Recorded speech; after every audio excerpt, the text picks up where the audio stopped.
The reason bakit pinarestore yan dito sa Soul Game, nagtutuklap na tong leather na to. Both na yan papalitan namin. Brand new na yung leather na ipinalit namin. What's up mga ka-sneaker community? Today ang project natin ay ang restoration ng collar na to ng working boots ni Sir.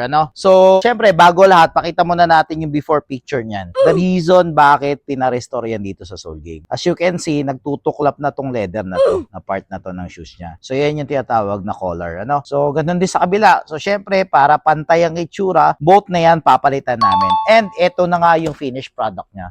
So, as you can see, brand new na yung leather na ipinalit namin yan dito sa collar ni Sir. At the same time, ganun din yan sa loob. So, tinahid din namin yan sa loob. So, bago to, itong collar na to, at magagamit na ulit ni Sir. Yun ang mga common na mga nasisira sa mga Timberlands or mga working boots na ganito. So, if you have those working boots or mga Timberlands na mga nasira na yung mga collar kasi nagbakbak na yung mga leather niya sa katagalan, usually kasi ang tibay talaga ng mga shoes na yun. And ang mga nasisira sa kanila is yung mga collar. So, if you have the same problem and gusto nyo magamit ulit yung mga shoes nyo, may forma, magamit ulit, ayan, kontakin nyo kami dito sa Soul Game kasi gumagawa kami ng mga ganyan. At the same time, meron niyang solid na dumi yung boots ni Sir yan dito sa gilid. Ito yan. So, kahit paano, napalighten na natin yung sobrang tinding scuff na yan dito sa boots ni Sir.